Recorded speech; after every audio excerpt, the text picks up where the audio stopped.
Padmashali corporation ఏర్పాటుపై ప్రకటన చేసిన తెలంగాణ రాష్ట్ర ముఖ్యమంత్రి రేవంత్ రెడ్డి హర్షం వ్యక్తం చేస్తున్న పద్మశాలి కుల సంఘాలు. ఈ సందర్భంగా ఆయన చిత్రపటానికి కొండా లక్ష్మణ్ బాపూజీ చౌరస్తాలో పాలాభిషేకం చేసి సంబరాలు జరుపుకున్న జోగులాంబ గద్వాల జిల్లా పద్మశాలీలు.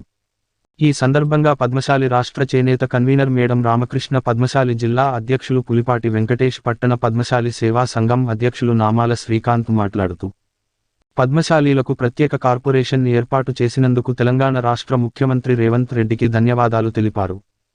కార్పొరేషన్కి విధి విధానాలు ఏర్పాటు చేసి పద్మశాలీలను అన్ని విధాలుగా ఆదుకునే దిశగా చేనేత కార్మికులకు గతంలో ప్రవేశపెట్టిన సంక్షేమ పథకాలు యథావిధిగా కొనసాగిస్తూ మరల కొత్త పథకాలను ప్రవేశపెట్టి చేనేత కార్మికులను ఆదుకోవాల్సిన అవసరాలు ఎంతైనా ఉన్నావని ఆ దిశగా ఆలోచన చేసి తొందరలోనే విధి విధానాలు ఖరారు చేసి పద్మశాలి కార్పొరేషన్కు నిధులు కేటాయించాలని ఈ సందర్భంగా ముఖ్యమంత్రికి విన్నవించుకుంటున్నామని అన్నారు.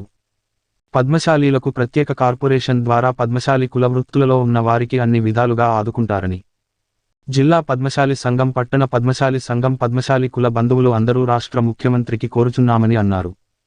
పద్మశాలి కార్పొరేషన్ ఏర్పాటు చేసినందుకు మరోసారి తెలంగాణ రాష్ట్ర ముఖ్యమంత్రికి ప్రత్యేక ధన్యవాదాలు తెలుపుతున్నామని అన్నారు. ఈ కార్యక్రమంలో మాజీ మున్సిపల్ చైర్మన్ అక్కల రమాదేవి, మాజీ APCO director Damaveeranna, master weavers association జిల్లా అధ్యక్షుడు అక్కల శ్రీనివాసులు, పుల్పాటి ఆంజనేయులు, తిరుమల సత్యనారాయణ, బీజి లక్ష్మీనారాయణ, చిన్ని నాగరాజు, అక్కల విశ్వనాథం, పగడాకుల గోపాల్, బుదార్పు నాగరాజు, పోతు లక్ష్మణ, ఏ రఘు, చిలువేరి సాయిబాబా, ఏరువా రామస్వామి, జిల్లా పద్మశాలి సంఘం కార్యదర్శులు, కార్యవర్గ సభ్యులు, పద్మశాలి కుల బంధువులు తదితరులు పాల్గొన్నారు. ఎన్నో సమస్యలు ఉండి దాన్ని కూడా నెరవేర్చాలని చెప్పి విద్యాపరంగా మరియు ఆరోగ్యపరంగా మరియు వివిధ రంగంలో మన వాళ్ళు పద్మశాలీలు ముందుకు వెళ్ళాలి. అలాగే చాలామంది ఎన్నో సమస్యలతో ఏగుతూ ఉన్నాం, మనం చూస్తూ ఉన్నాం. చేనేత వృత్తుల్లో వారికి అనుకున్న విధంగా వాళ్లకు సహకారం చేస్తూ ముందుకు వెళ్ళాల్సిందిగా పద్మశాలి ఆధ్వర్యంలో ఈరోజు పాలాభిషేకము మన ముఖ్యమంత్రి గారికి చేస్తున్నాం కాబట్టి మా కృతజ్ఞతలు తెలియజేస్తూ పాలాభిషేకం చేస్తున్నాము. జై పద్మశాలి, జై మార్కండేయ, జై పద్మశాలి.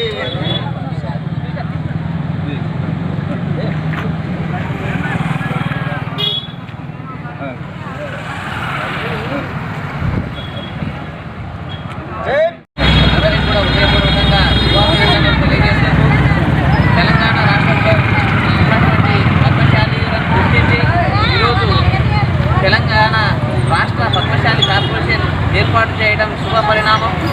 తెలంగాణ రాష్ట్రంలోనే ఉన్నటువంటి పద్మశాలీలందరూ కూడా సంతోషించాల్సిన విషయం ఇది.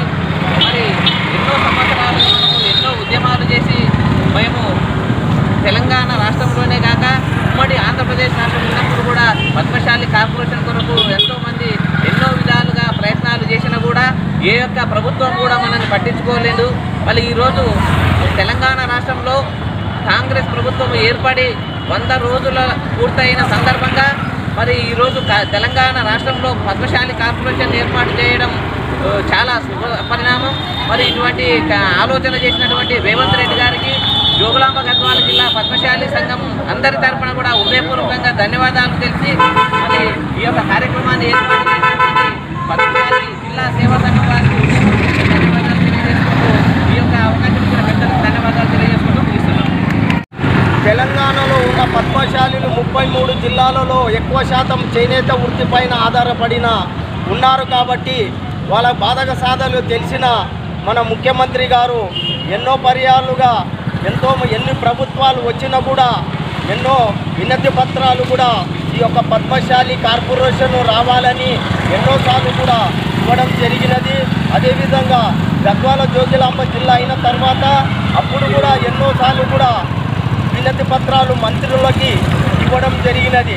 అదేవిధంగా రాష్ట్రంలో ఉన్న పద్మశాలులందరూ 33 జిల్లాల అధ్యక్షులు కార్యదర్శులు అందరూ కూడా మొన్న రీసెంట్గా ఉప ముఖ్యమంత్రి గారిని, తర్వాత మన జౌలి శాఖ తుమ్మల నాగేశ్వరరావు కూడా ఈ యొక్క వినతి పత్రం ఆ రోజు సీఎం గారు అనుకూలంగా మాకు టైము ఇవ్వలేదు కాబట్టి మాకు టైము అపార్ట్మెంట్ దొరకలేదు. అప్పుడే మనకి బట్టి విక్రమార్క ఉప ముఖ్యమంత్రి గారికి కల్పించడం జరిగినది. ఆ ఉప ముఖ్యమంత్రి బట్టి విక్రమార్క గారు స్పందిస్తూ నేను ఈ విషయం పైన ముఖ్యమంత్రి దృష్టికి తీసుకెళ్ళి అతి త్వరలోనే మీకు కార్పొరేషన్ ఏర్పాటు చేసే విధంగా చూస్తామని అప్పుడే పక్కలే ఉన్న మన చేనేత జౌలి శాఖ మినిస్టర్ కూడా చెప్పడం జరిగినది. బీసీ మంత్రివర్యులైన మన పొన్న ప్రభాకర్ గారికి కూడా వాళ్ళు అప్పుడప్పుడే వాళ్ళు సమాచారం కూడా ఆ మంత్రి పొన్న ప్రభాకర్ కూడా సమాచారం ఇవ్వడం జరిగినది.